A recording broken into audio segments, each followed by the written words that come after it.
Dort. This is Lee Dort, and I'm down to dunk. This is Lee Dort, and I'm down to Dort. I'm Josh Giddey, and I'm down to dunk. Hey, this is Kenny Hustle, and I'm down to dunk. I'm Darius Baisley, and I'm down to dunk. I'm Mike Muscala, and I'm down to dunk. This is Poku, and I'm down to dunk. I love cereal. Captain Crunch, Cinnamon Toast Crunch, Cracklin' Oat Bran. Oh, I can have these. I'm going to share with my team, but I'm going to hog most of them.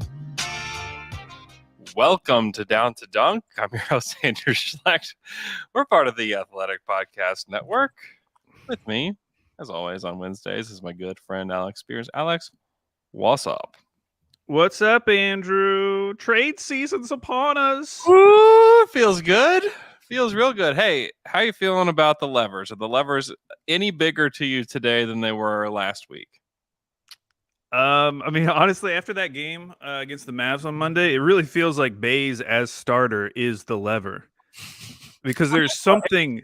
It's a lever of sorts. Something changes when he gets in the starting lineup, and it is not good. You know, I was rewatching the third quarter when they got down by 22 and then came back. Yeah. And starting with Shea's 3, which started that run, I loved the lineups. And it was Shea. It started out Shea, Dort, Wiggins, Jerry, Trey Mann. Yeah. Oh yeah. Love it. Love that. I would love that. And then they just subbed in Giddey for Mann, and they subbed in who would be the other guy? Not Bays. They subbed in Ty Jerome for Lou Dort. And those seven guys are just really solid. Yeah. Yeah. And I also love that the way they closed the game too, that when Dort went out with 2 minutes left, that they put Trey in. Yeah. And those lineups obviously did not include Bays for that run. Did not. They did not include, they did not include Kenrich, no Muscala. But nothing that happened in that run was fluky, other than Josh Giddey did hit 2 threes during that run, which, depending on how you feel about Josh Giddey's shot right now. But everything else, they just looked really solid, which is really impressive because those 7 guys I listed, outside of Ty Jerome and Shea, we're mostly talking about first or second year guys. Mm-hmm. And I was just really impressed, across the board with that group. Yeah. And thinking ahead for the rest of the season, I'm like, wow, I'd just love to see those lineups, just more and more. Just give them to me. But then I'm like, hold on, we got to make sure we stay in the right place in the standings, and that's when I come back to Bays as starter. What a great idea! He's driving against Kristaps Porzingis, who's very good at rim protection in that game. It's really something, wasn't it? Yeah, and Mark was hilariously sarcastic about starting him. It's just weird. Joe's asking just, hey, does Darius have a chance to start the rest of the season? And he's basically like, oh yeah, Joe. Yeah, this game means everything. It's kind of his response to him. I'm like, what are you being so sassy about, Marcus? What's going on there? I mean, you look at their last couple games. Yeah. Even their last 10 games. They've all been close except for the Timberwolves game that they lost by 20.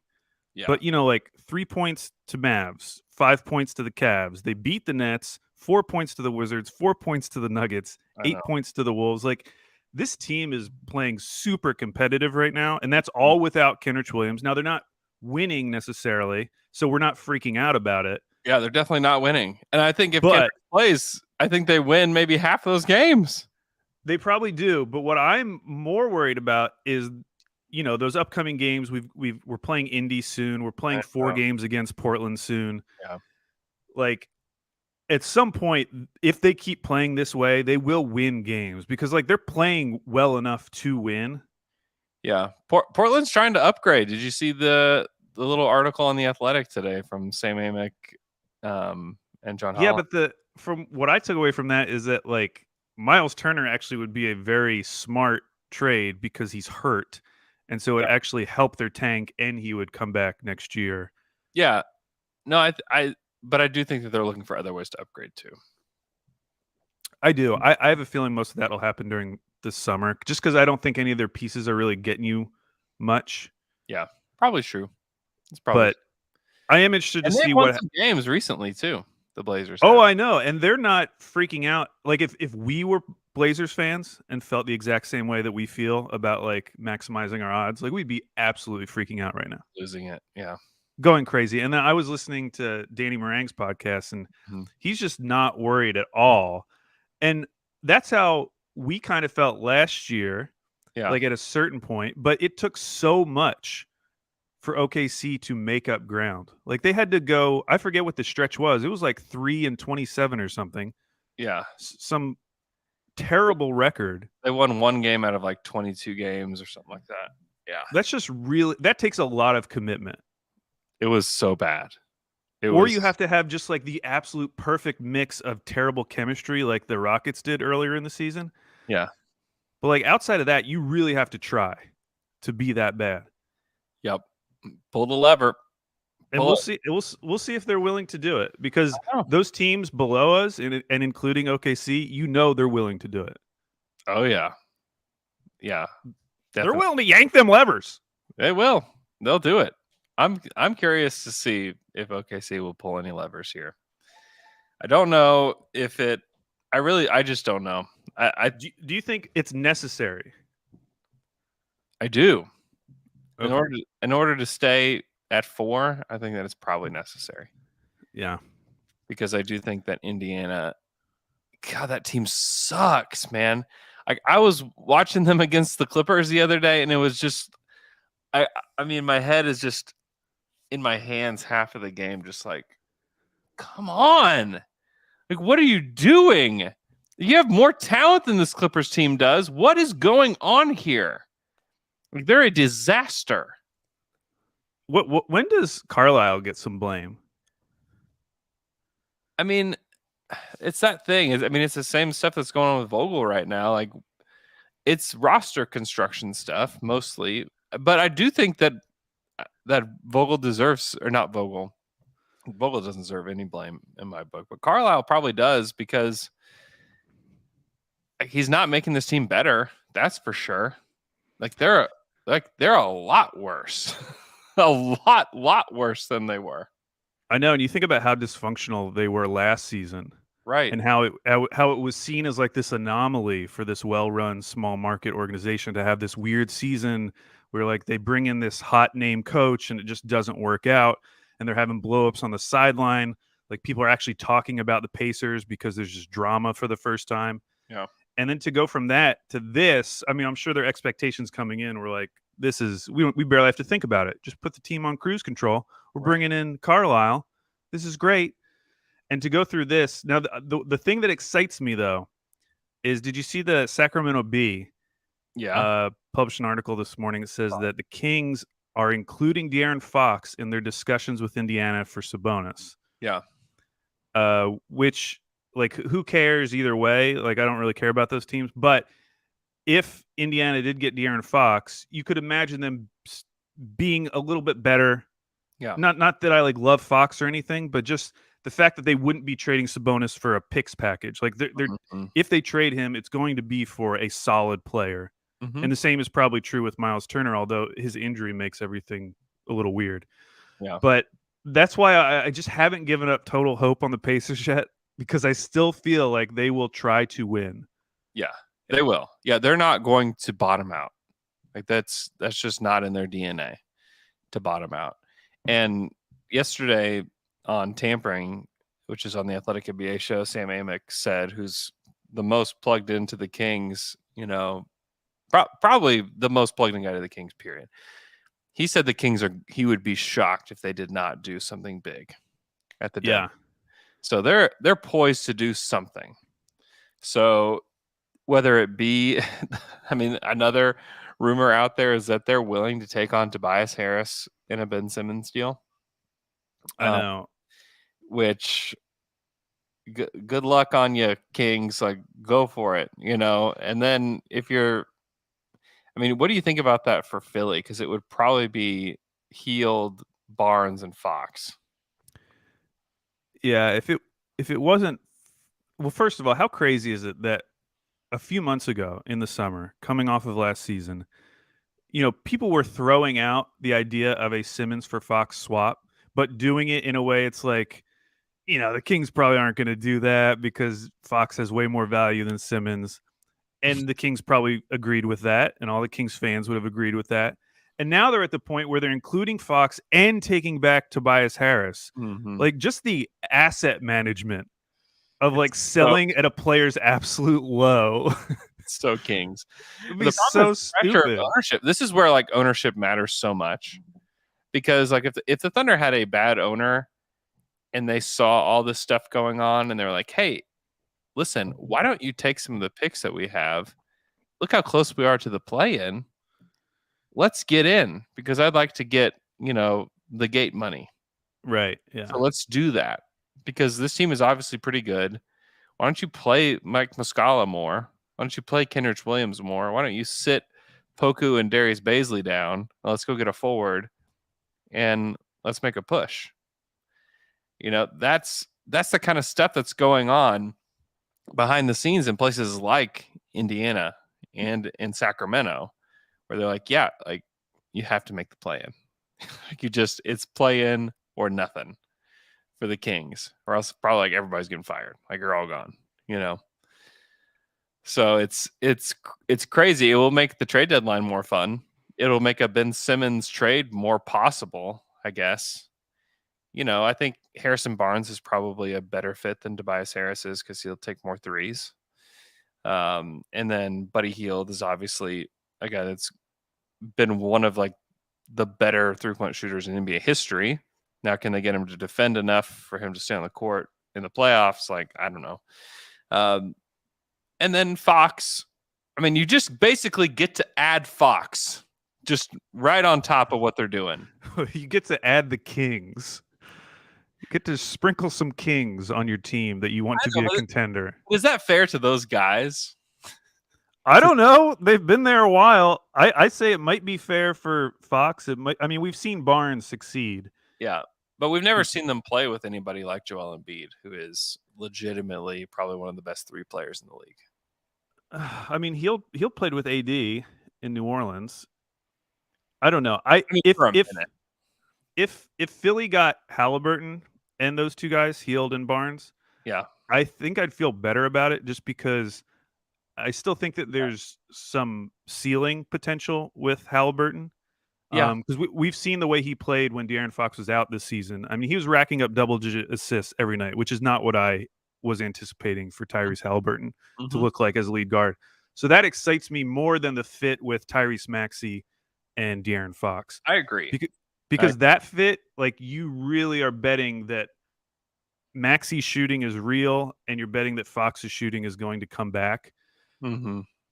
I think, in both cases, the defense is kind of like going to be similar. People seem to think that Halliburton isn't that great on ball, but he's a good off ball defender. Halliburton obviously Fox has all the athleticism that you would possibly want defensively. So maybe in a better setting, he becomes a better defender. Yeah. It'd be interesting either way. I like that the extra pieces you're getting, like the salary fodder, are actually going to be helpful for Philly, like getting Hield and Barnes. Yeah, I do too. But I don't know. Mention to them that they don't have, though. Like, they don't have any speed, like 0 speed. That's true. And somebody that could get on the break and go score. Like, nobody else is really doing that. So, Georges Niang? I like Niang. He's so fast, Andrew. They call him the minivan, which is perfect. It's so good. Yeah, I'm intrigued to see, and if OKC gets involved, honestly, at this point, I hope they pull the lever. Number one, which is what, Andrew? Trading Kenrich. I think trading Kenrich is the lever. I love Kenrich. Love him. Doesn't sound like it. Love that he loves Lake Hefner. Love so many things about him. However, does he really love Lake Hefner? He expressed that to me one time. Yes, that really he likes to go to Lake Hefner. He should hang out with Luke. The old man can see Lake Hefner from his new apartment. I know. Kenrich is like one of the few guys that's married, on the team too. So he's probably going to the lighthouse a lot. Just hanging out at the lighthouse, playing Pokemon Go out there, probably. Who knows? Man, I do hope they do it. I honestly have no feel for if they're going to do it or not. I do know that he wants to be here. I do know that the Thunder love him. So but we'll see how much those factors play in. Or is the pulling of the lever a stronger thing? Getting better odds. Is that a better thing than just having, a love for one another? I don't know. I guess we'll find out. And so much can change because, we were in this exact spot last season, and then Shea gets hurt, and there's really no lever to pull because, yeah, that's the lever. If Shea's not on the court, and they also and then they told Al Horford to go home. Oh, true. Yeah, that was a lever. Yeah. Yeah. I'm. First of all, Boston traded Juancho Hernan-Gomez, so that's over. There's one team that needed to get below the tax that isn't going to do it. So that was wrong. So we've got to look at some of these other teams now. Moving on to Ricky Rubio and maybe even the Clippers. People have brought up Serge Ibaka. My anticipation right now is that that's the only thing that's going to happen. They're going to get to the salary floor by taking on some not necessarily bad players, but they're just taking on the contracts. They have no role on the team, and they're doing it for a second or something. Depending on how much money it is, if it's $20 million, then it's a first. That's how much it costs. I mean, the Thunder they got a first for Favors. Yeah, that's true. So also he had 2 years left.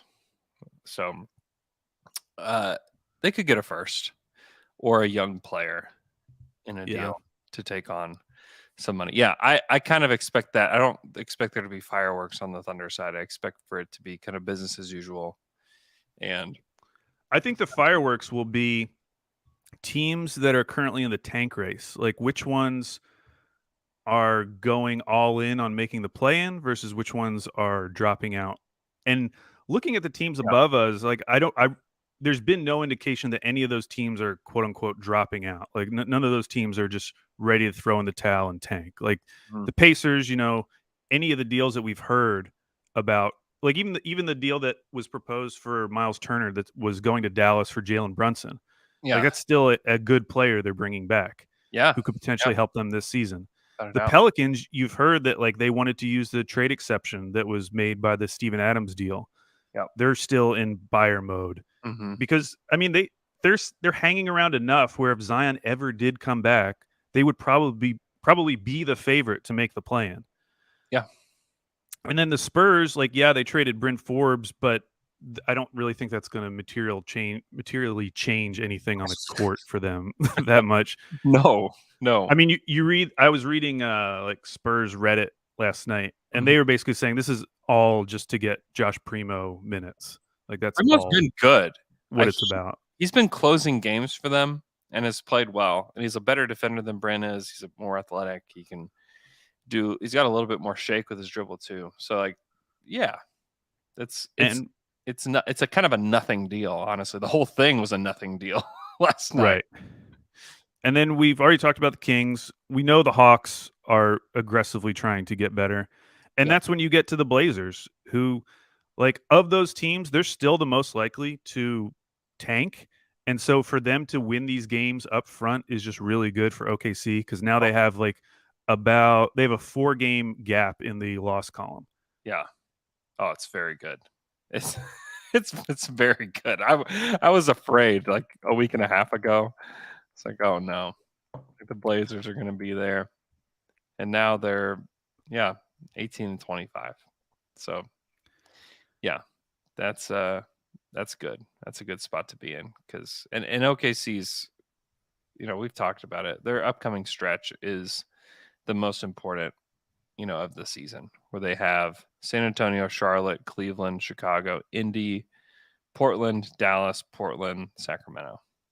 That stretch right there, that will likely determine if they stay at 4, if they lose a ton of those games, and then we know that they're up, the stretch after that's going to be a lot harder. maybe they do have a chance to drop to 3. But like this is, if you have hope to stay at 4, like this is the stretch that they need to lose a lot of games. Like they need to win maybe 2 of those games, during that stretch. And this is when, and maybe it won't be till after the trade deadline, but I'm interested to see when they start doing some like strategic resting of players. It will happen. Yeah. Because we've already seen it in some of these games where teams are sitting players against us, like when Brooklyn sat KD, and so that's going to happen as well. Like teams will target us as a rest team, and that's scary too. True. But yeah, I'm feeling solid. Yeah.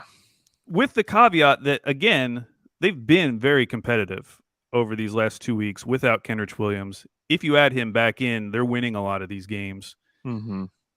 Though I will say, like, Aaron Wiggins is doing like an incredible Kenrich impersonation. Like he's really been solid. I was watching so that Mavs game, Danny and Nate and Danny. Yeah. Nate and Danny and Nate. They were doing a stream for it. Yeah. I heard that. I didn't watch theirs, but I watched it. It was. I was listening to Matt Pinto on the call, actually. It's so weird. On Twitter, everyone was like, "Oh, I love Matt Pinto. Matt Pinto's so great." And then you go to Thunder Reddit, and they're like, "Who is this guy? He's not getting any of Michael Cage's jokes." I like Pinto. He's legitimately very good at his job.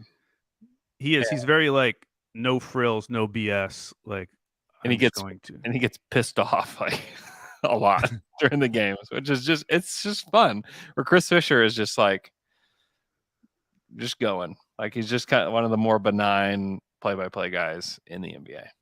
Yeah, for sure. I thought he was solid. I've always liked Matt Pinto, but anyways, Nate and Danny. Yeah. I really enjoyed it. I thought it was I prefer it to the regular thing just because they're like calling out things that I wouldn't necessarily notice.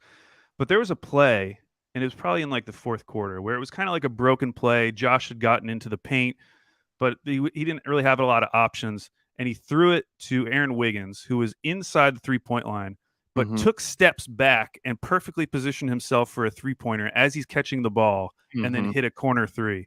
Yeah. And they just called it out like, wow, that's incredible footwork for a rookie to be able to do that, to have like that court awareness, because it's kind of like the Ray Allen play, where like you just have that sixth sense of where the corner three is going to be.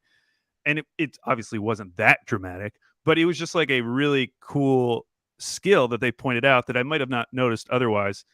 And then you just start watching him on defense a little bit more, and just how he never really gives up. Like even when he gets beat going around a screen or something, he always ends up making up that ground. He's just been really impressive. And he's one of the reasons why they're staying so competitive during this stretch. Yeah. Yeah, he's definitely something that, I think a lot of teams have uncovered players either from the G League or from wherever, or two-way guys, during this time where you're playing a lot of guys that you wouldn't be playing. And, Aaron Wiggins is a guy that their hand has been forced a little bit to play more, but, I think he's a guy that they really like, and that I think Mark obviously really likes him. He plays him a lot. And his shot looks good too. Like at least compared to some of the other guys on the team who were like always wondering, is this real or not?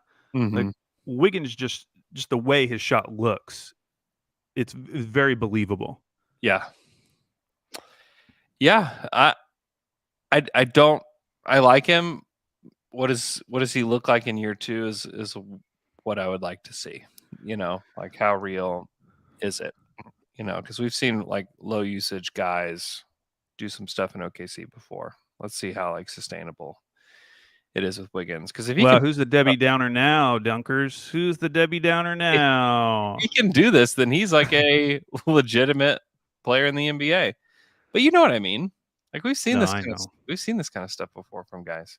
Let's see if it can stick. Also, there's a void of talent on the wing for the Thunder. Like there's no question about that. And so like the bar to clear to play on the Thunder on the wing is pretty low.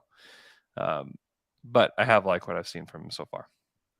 Looking at the injury report for tonight, it looks like we've got Vit Krejci, who is with the Thunder, but he's not with the Thunder.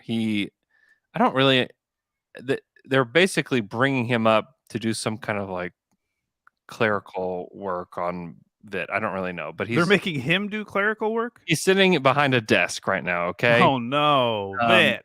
but he's rehabbing with like the Thunder. Like he's here in Oklahoma City. He's not on the trip. He's rehabbing his ankle. He had a really bad ankle injury just before Christmas. And so he's with the Thunder, but rehabbing. Teo, Poku, Roby, Paul Watson, and Paul Watson are all with the G League. And then Kenrich is still out in health and safety protocols. And then for the Spurs, Zach Collins is returning to competition, but reconditioning, which is interesting, but won't play. And then, Josh Primo's with the G League. What a bummer. And Trey Jones is in health and safety, but everybody else is playing. So, Yeah, Bruno Passos, who was on Saturday Slam and Jam, I follow him now, and he was saying that they like finally have their guys back, and they've been kind of waiting for a get right win, but have just had some tough games. And so maybe this will be their get right win tonight because it is at home. Let's do it. Let's do it. You're rooting for the Spurs. Go Spurs. Go Spurs. Go. All right, Alex, let's take a quick break. Right after the break, we're going to break down some rookie power rankings right after this. And we're back from the quick break. Alex, Mike Schmitz of ESPN put out a rookie power rankings yesterday. And I'm going to break it down for you and let me know what you think. Evan Mobley, number 1. No surprise. We've got Cade Cunningham, number 2 for the Pistons. 3, Scotty Barnes. 4 is Franz Wagner. 5 is our guy Josh Giddey. 6, Herb Jones. 7, Jonathan Kuminga, who's played really well lately for the Warriors. Come in, I think he's been on a scoring tear recently. And then Jalen Green at 8, Chris Duarte at 9, and then Ayo Dosunmu at 10. Any shockers there? Any surprises? Any thoughts? You read that list and like obviously it's top heavy. You like the top of the draft. Yeah. But by the time you're getting down to like the lower names on that list, I'm like, meh, whatever. Like there's guys not on that list that I'm just way more excited about. I understand why they're not on the list, but that's why I don't really like those rookie rankings because it like adds extra emphasis to guys who are just coming in and playing a role. Yeah, like and people read it and they're like, oh, that means like what a great steal for that team. And it's like, okay, sure, but that's probably like what their role is going to be in the NBA. Yeah. There's so many other guys that I would still rather have that aren't on that list. Yeah, it takes out the guys that still have a ton of potential, or guys that have been playing like decently, but maybe there's like a lot of holes in their game because they're young. I mean, it's like when Vicini had like JRE in his top 10. Sure. It's like, yeah, I get it, but I'm not like going crazy. I would like some of the guys that aren't on that list. He shouldn't have been. Yeah, he shouldn't have been a top. It doesn't mean he should have been a top 10 pick. That's right. Yeah. Things mean. But in terms of the top 5, like, yes, those are the guys that were taken at the top of the draft and are playing well. Mm-hmm. I would say Giddey, I don't know if he's hitting like a rookie wall or he's just had a couple of bad games in a row, but he just hasn't really fit in the flow of the game as well as he looked previously. Mm-hmm. He's had like more turnovers lately. He had the 6 turnover game, and I think he had 4 turnovers against the Mavs. Yeah. I really like when he's in motion and gets the ball. Mm-hmm. Like when he's just in the half court and is just at the top of the key, runs around a pick, he can't get into the paint. He like very rarely beats someone to the paint that way. Yeah. And he usually will pick up his dribble and then usually make a nice pass, but like that's about it. in the half court right now, or he's standing out outside of the 3-point range. When he's in transition, not even like a fast break, but when he's in transition and just the floor opens up for him, I just like that version of Josh Giddey so much right now. Yeah. And they're not a particularly fast-paced team. Like I was looking up at their pace numbers. They're 16th in pace right now. Yeah. I would just love to see Giddey in the open floor a little bit more and take some of those like crazy LaMelo court length passes, because he can do it, but he rarely does it. Like when he inbounds the ball, he usually just, especially in that Mavs game, he was just like bringing it up and he'd pick up his dribble and pass it to Shea or something. I would just like to see him be a little bit more aggressive with some of these passes like we saw earlier in the season. Because I don't know, just right now his play has left me a little cold, even as his shooting has been improving. Yeah, shooting has improved like quite a bit. Yeah. Recently. He's getting better off ball. I'll say that. Like his off ball game, I think, is dramatically improved. One, because of his shooting, but also like you watch him, he almost cuts on like every drive, sometimes to his own detriment. Like there was a play that Nekias Duncan tweeted out where like Dort was driving to the middle of the lane and Giddey was thinking he was going to take it to the cup because that's what Dort does. And they ended just kind of like running into each other. And as a result, Dort didn't have this outlet to throw it to beyond the 3-point line. And it would have been an open 3 for Giddey if he had just stayed there. But that's one time when it didn't work. But a lot of other times, like that's where he's generating some of his offense, is by cutting constantly in a way that a lot of players on the Thunder just don't normally. Yeah, you look at his last 15 games. Looks like the last 15 and 12 of them. But he is shooting 36% from 3 on almost 5 attempts per game, which is better than Cade Cunningham, better than Chris Duarte in that span, better than Jalen Green in that span, better than Franz Wagner is cooled off from 3. He's only 28%. So that's quite interesting to me. I don't know. He's definitely on a hot streak. So I don't want to say like, oh, this is the real Josh Giddey. This is who he is. This is what he's going to do the rest of his career. I don't know, but at least, I mean, to show that it's possible in his rookie year is progress that I just didn't anticipate. Like, I think that he has to tighten up his handle. I think that he just needs to get more experience. Like that Cavs team, like really screwed him up with the early on. Like he was trying to make passes, like normal passes that he would make, and wasn't ready for all of the limbs that the Cavs. And we saw that against the Timberwolves too. Like any like super aggressive defense that's really long is going to bother him. Yeah, and that's he's got to make adjustments. It's like, okay, well, let's see how he does against the Cavs when they play him again. They play the Cavs here again pretty soon. Let's see how he adjusts. Those things I'm not too worried about because I know he's got those skills. Like he's going to figure that kind of stuff out. But it's the shooting stuff, the fact that he's shooting 44% from the field, which isn't great, but it's like a normal percentage, like with Poku, it's been like, can Poku even shoot 40%? Like, can we even get there? The fact that he's shooting 44% and 36% from 3 on high volume. I mean, he's taking almost the same amount of threes that Cade Cunningham is per game, which if you'd have told me that he was doing that preseason, I'd be like, man, that's nuts. And man, he's probably missing a lot of threes, in that stretch. Let me see how many it is total. Because he's taken 58 threes in these 12 games. He's shooting 36%. Like that's I'm very encouraged by that.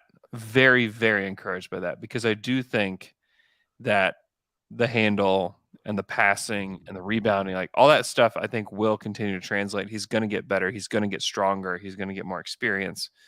But if he can hit a spot up 3, like, okay, great. Like I'm all in. Yeah, he's if you look just at the Basketball Reference 2021 draft page, like especially comparing him to the other guards in the class or the lead ball handlers, like his percentages are right in line with every other rookie. Like Cade, Jalen, and Jalen Suggs, both of the Jalen's are all shooting under 40% from the field right now. So like Josh Giddey's doing perfectly fine there. I think it's more about like watching how he's getting those points, and do you actually believe that it's sustainable? Like, do you actually believe that he's going to be able to do these things at an NBA level long term? Yeah. If it was just spot ups, I would be more cautious with my take, because I do think that can be a little bit fleeting. But he's taking like some step backs and making them. He's getting to his floater and making that. Like, he's making shots in a variety of ways, which makes me think that at some point he's going to be at least a decent scorer. Yeah. What are your long-term concerns though about like him just being able to get by guys?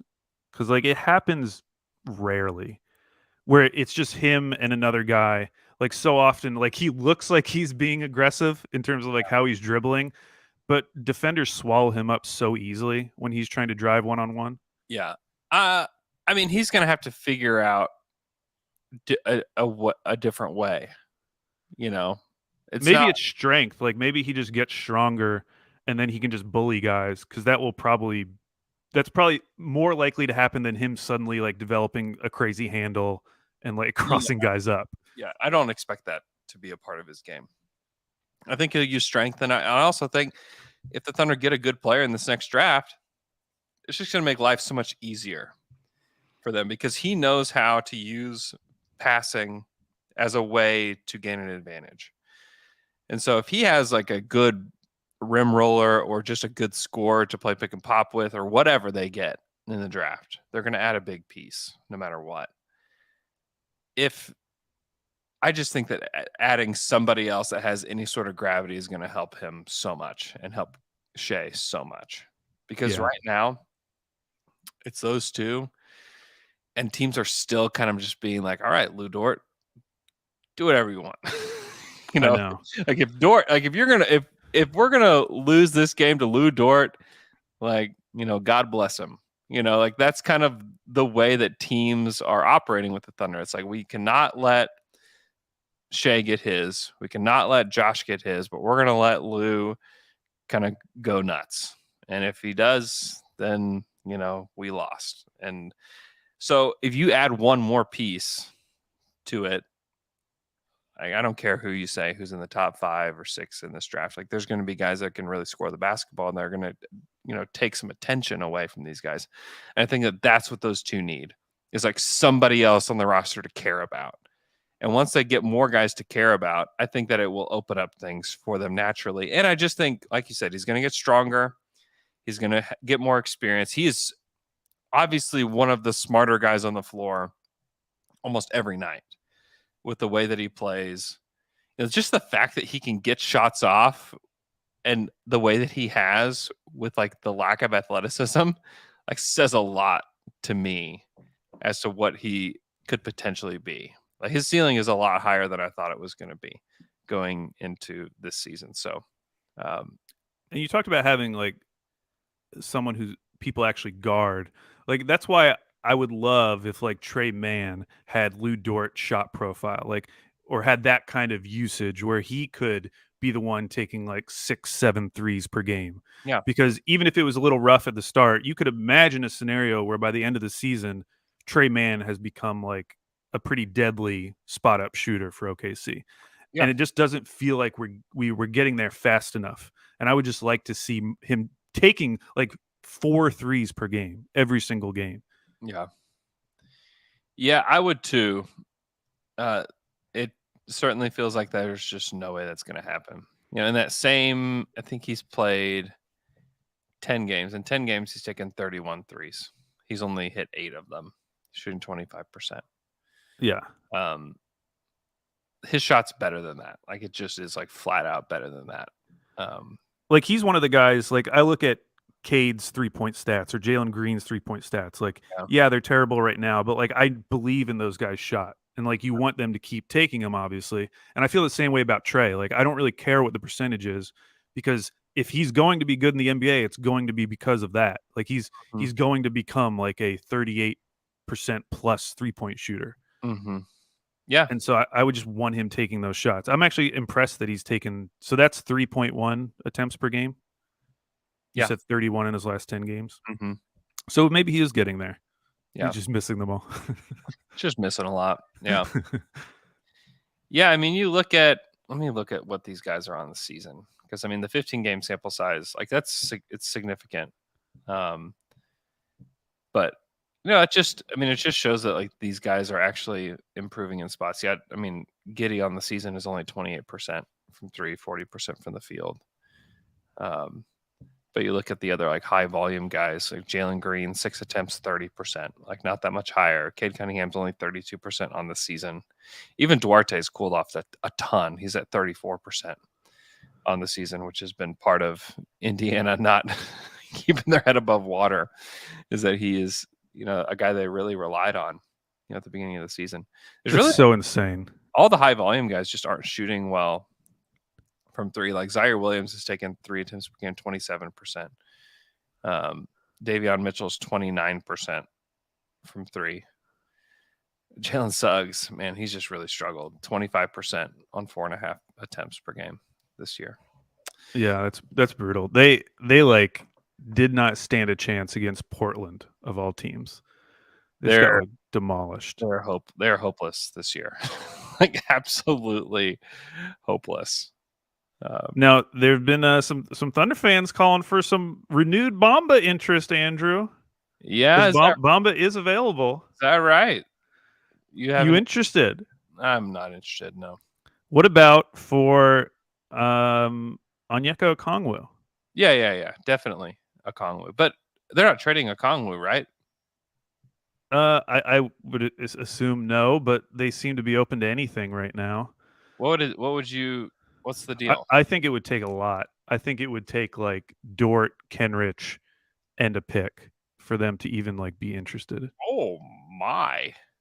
I'm serious. Like, why? What reason do they have to trade Okongwu? Like, you're gonna have it, if you're going to get him, it's because you're giving them a deal that's just like so incredible they can't turn it down. What if you did this? What if you say we'll take on DeLon Wright and Danilo Gallinari? Do they? Why would they even care about that? Gallo's an expiring. Just take it on, like get them out of the tax. Yeah, that's what I'm saying. It gets them like way under the tax if they're able to do that, and then you give them. Are you still wanting to trade Dort? Are you still a Dort hater over there? I'm not saying I want to trade Dort. I'm just saying if you want someone like Okongwu, you can't just give them Bays and Ty Jerome and picks. I'm not saying. You have to give something of value. And what do we possibly have of value other than Kenrich and Dort that Atlanta would want? Yeah.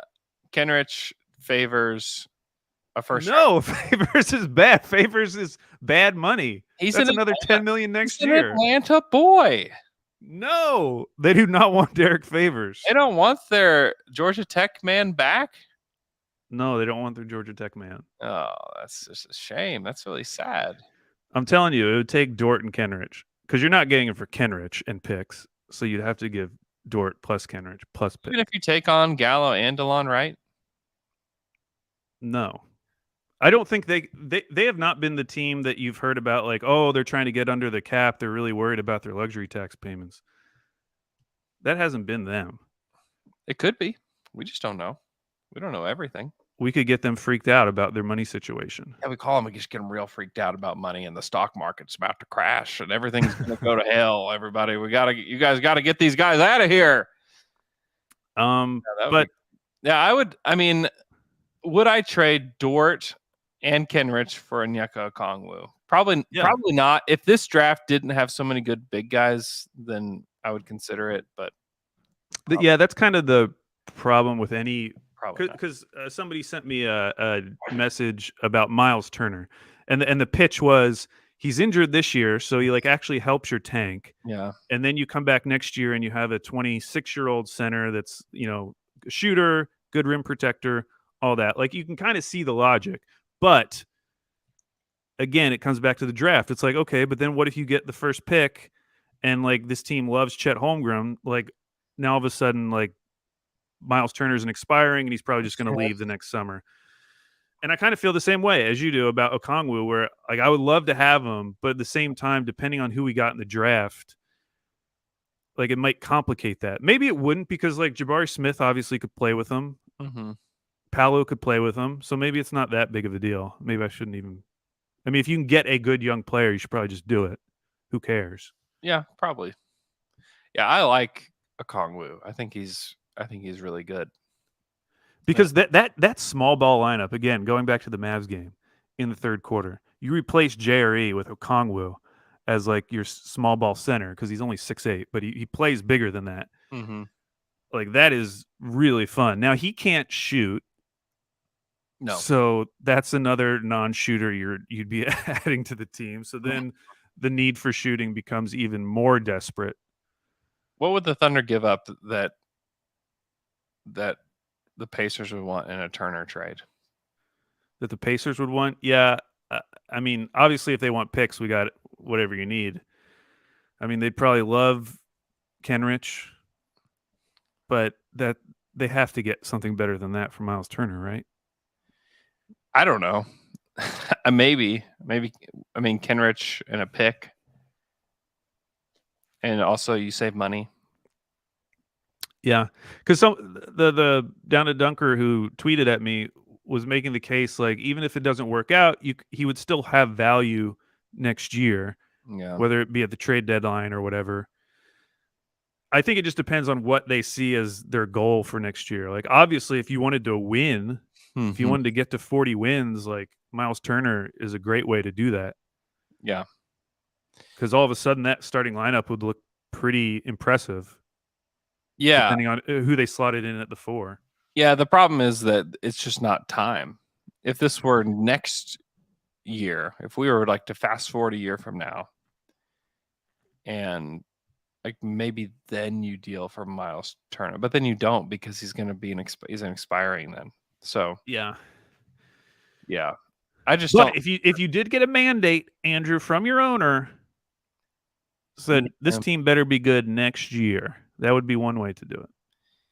Yeah, I mean, I think Turner helps them a lot when we see how much a guy like Mike Muscala helps. You know, by the way, like Mike Muscala's interior defense, not the worst thing in the world. He's a good player, man. He really is. He's kind of solid. Yeah, he's around the rim. He's gotten better. Like he's gotten better since he's been in Oklahoma City. Yeah, I've seen that, and yeah, I mean, if he's your your full-time backup center, I don't know, like that's a pretty good piece, honestly, when you're trying to compete. I just think that we're still not there. We're not as close as some people wish we were to trying to compete yet. You know, I don't think that next year is the year either. But do you think, because I kind of believe this, like, yes, we're probably far away given our luck, but if you had added an Evan Mobley to this team this year, I think they would have like 26 wins right now. It'd be a lot more difficult to tank, especially if they would have gotten the absolute dream scenario of like 2 and 5. You know, yeah, where you have like Mobley and Giddey, and God, stop. I just have to go vomit now. Like we'd be done. We'd be done. We wouldn't have to do pods. It's just like watch this team. They're good now. See you guys later. They'd be good. They would be good. They'd be a lot better than they are today.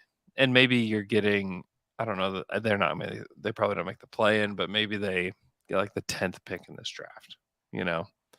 Who knows this year? No one wants it. No one wants what? The 10th. The 10th spot. I mean, the Blazers are a game and a half up in the 10th right now. Yeah. In the 10th seed. Teams want it. They're just bad at getting it. It would make me... I just can't imagine rooting for the Kings. Like the Kings want it badly. The Spurs do want it. The Pelicans do want it. The only teams that don't want it are the Thunder and the Rockets, honestly. Like the Clippers would still want it. The Blazers want to be there. You know, all those teams still want to be there. You know, it's just that everybody's really bad at getting there. Like the Kings and Spurs and Pelicans are just really bad at getting there. Yeah. I mean, the Spurs are 2-8 in their last 10. Like, unbelievable. Like, they had been playing well. They had a positive point differential before this last stretch, and now they're in the negative. which is still they still have the what is it the eighth best point differential in the Western Conference, but yeah, it was positive before this last stretch. Now there's only 7 teams with a positive point differential in the Western Conference. Hey, we have breaking news, Andrew. A random guy from a Milwaukee sports radio station has broken the Ben Simmons trade. What did he say? His name's Gregory Smith. Is Gregory a word? Gregory? Yeah. No. It's not. It's not. Is this fake? This guy looks like Joel Klatt. He said Ben Simmons will be traded to the Sacramento Kings for a package centered around young prospect Tyrese Halliburton. Teams are currently finalizing the package, which could also be sending Tobias Harris to the Kings. Buddy Hield and Harrison Barnes expected to move. Who are teams at? Huh? Where are you seeing this at? Trill Bro, dude. Oh, Trill Bro. I've been listening to Trill Bro's podcast now that Ricky Sanchez is mainstream because they're on the low post. I can't listen to them anymore. That's not their first time. Oh, really? Yeah. Well, they sold out, so they're not my Sixers pod anymore. Now I listen to You Know Ball with Trill Bro, dude. Wow. Yeah. Huh. Interesting. Would you ever break a story like if you got it, or would you like how does it work at the Athletic? Would you have to pass it to like Shams or Sam Amick? No, like actually those guys would if they had like sometimes like just like inside baseball a little bit, like those guys are not like it has to go through me guys. Which there are people in the industry that are, hey, if you get something, it has to go through me. Who could that be? I have to be on the byline. Sometimes at the Athletic is actually the opposite, where it's like, hey, I have this. Do you want it? You know, kind of thing. So I don't know. I'm just with regards to that kind of stuff. Like if I got something, I'm so like far under the radar on doing that kind of stuff that I don't think that anybody would even care, you know. What if you broke Gabriel Deck's return to the NBA? I did. Or his return to the NBA. I broke his contract number. Oh yeah, that's true. Which is like the smallest thing to break ever, you know. But I had it before everybody else did. I wish Luke had been more aggressive because he knew about like the Paul George party. Yeah. Before, and he told us, but of course we were just like, okay, it sounds cool. Yeah, like it's like some of that stuff. Like I just am like so careful. Like I've heard a lot of things before they happen, but a lot of times I'm probably too careful about what I put out there on Twitter. Why don't you start a burner account that only tweets those rumors? Oh, I could start a rumor mill. Completely disconnected from you or Down to Dunk. It's just called like Thunder Insider. It probably already is a Thunder Insider Twitter account that is completely outside, you know, of what's going on. Yeah, it would. I don't know. Part of me is just like wants to stay out of that kind of stuff a little bit, you know. Kind of. You don't want to be a newsbreaker. That's fine. Rather be a commentator than a news. You need to pass those nuggets on to Luke and let him become the official source of Thunder News, where he just retweets questionable tweets and tweets out actual NBA news. Oh, get the L man some followers. Get the L man some likes and some RTs. Can you imagine Luke being on invited on a podcast because of some of the rumors that he's tweeting about, and him having to talk about it? It's actually a new goal of mine is to make this happen, to get the L man some love here. Hey, before we go, did you see the When We Were Young concert? Bro, yes, I did. Here, I'm gonna share it real quick. Please do. Just so we can look at the lineup. Yeah, it's unbelievable. Okay, It is. can you see? Yeah. Yeah. It's so. First of all, correct me if I'm wrong. Did we ever open for Amberlin or Armor for Sleep? Because those two names are very familiar to me. Amberlin, yes. We did. Okay. Not well. I don't remember if it was Armor. I don't think. I think they were on the church circuit back in the day. Were they? I don't remember. I don't really know that band. I know Amberlin. They're good. Like Amberlin's a good band. Yeah, this is insane. The lineup is insane. Which one is 18-year-old you most excited about? First of all, I was very surprised to see Car Seat Headrest on there because I think of them as like a modern band, and so I was very confused why they are going to be there. Yeah. But I would say probably Thursday would be the Really? one. Like if I could only go, if I went to this and could only go to one, Mm-hmm. I might choose Thursday. Yeah. I mean, Taking Back Sunday obviously would be very fun. Very I think the starting line is here. Oh yeah. Luke would obviously choose Jimmy Eat World. Yeah, I would not. I wish. Now, which band that's not here do you want? Because they got Avril Lavigne, but they don't have Sum 41. Avril Lavigne, that's the one that's like, oh gosh. Yeah, some of these big not go to that. So if you're listening to the podcast, some of the band names are bigger than the others. Yeah. Like Jimmy Eat World, Bright Eyes, Avril Lavigne. I get that. Paramore, My Chemical Romance, get that. I don't know who Bring Me the Horizon and A Day to Remember are. I know, but they must be big. I don't know. Bring Me the Horizon. Yeah, we don't have Good Charlotte on here. Where's Good Charlotte? Get Cursive on here. A Cursive. Yeah, I would go to see Cursive. Oh man. Yeah. This is going to be next October in Vegas, and I think general admission tickets are like $220. Woo wee. Maybe we ditch. Seosin is on here. Maybe we ditch. Yes. We ditch Summer League and just go to this in Vegas instead. That would be kind of cool. Can you imagine the crowd for this? It's going to be everyone our age, like basically 32 to 40. Yeah. Yeah, it's gonna be real sad. How many of these bands do you think are actually like still really good? Who would you say? And if you're listening to the pod, which most of you are, you can go, what's it called again? When We Were Young? When We Were Young. Yeah, you can probably look it up on Twitter or whatever. It's everywhere. They have I don't know how many bands are on here, like 50 bands or something. It's crazy. Who do you think is still really good? Like, do you think any of these bands are like still like legitimately very good? I mean, I bet Bright Eyes is still good because Connor Oberst is still putting out music. So, Yes. I mean, yes, they're still good. Good. Yeah. Dashboard, I mean, it's just the one guy. So as long as he can still sing, I'm assuming he still sounds like Dashboard. Yeah. Jimmy Eat World sounded like an old band when they were out to me. Like they felt like a dad band when I was in high school. So I'm assuming they're still a dad band. They played at a Suns game. Oh, really? Yeah. And I was watching League Pass, and so you got to see them playing at halftime, and they sounded super, super terrible.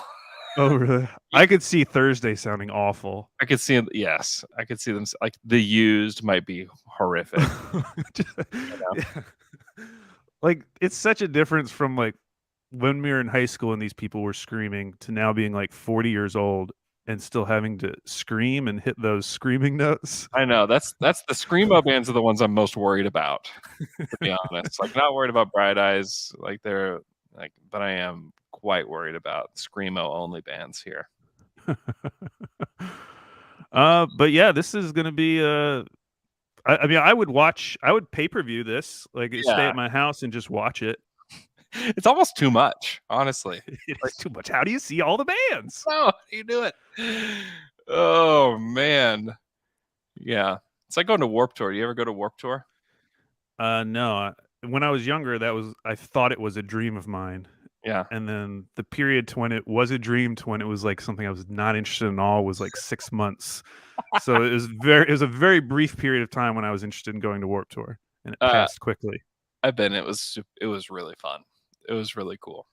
I mean, who'd you see? Who was the best, Andrew? Just there all day.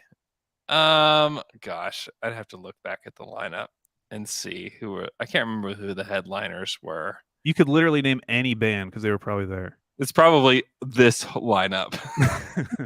This was Warped Tour. No, it was cool. It was fun. You're just walking from stage to stage like all day, listening to bands. Yeah, it was very fun. They need to get May. Hey, yeah. I think Dashboard's coming to Oklahoma City soon. Actually, Oh, really? yeah. L-Man's got tickets. Of course he does. I was about to say that sounds like something L-Man would go to. L-Man is highly invested in this Dashboard concert. All right, we are done with the pod. Let's go through and see who's in the stream real quick and where you're from. Hoopsock69 as always. Twice God, Nathan Creamer, Unhandy Train. T. Dot is here. H. Rogthar. I don't know if that's how you say it or not. Chad Scott is here. Robbie Miroslav from Germany. Thanks for joining. We've got Dude Buffet is here. Gerardo Martinez is here. Tyler Carroll. Tyler Carroll's back on his business on Twitter doing his odds. So go check out Tyler's stuff. You know his Twitter handle? Tyler Carroll. Whatever. I think it's Tyler Carroll. I think it's Tyler Carroll. Well, good. It's Tyler Carroll 12. There we go. Tyler Carroll 12. Go follow him. He's got some stuff going on there. Frank Turman, Dave Hoffman, Wojciech is here from Poland. He said he's having there's some crazy storms in Poland right now. Whoa. Wild. Spencer Smith, the Fluky is here. Nate 27, Augusto Sarmento is here. Travis Cagle is here. Let's see. Everybody's talking about Hank. Everybody wants to know, get a little Hank. Could they love. hear him growling? He was growling for like 3 straight minutes. My Holy King, TD Clips is here. James Anderson, as always. What's up, dude? All right. Thanks so much for joining. Hope you guys have a great rest of your day. Alex Bullerjack, Electric Caveman, Crimson King. And we'll talk to you guys again on Friday.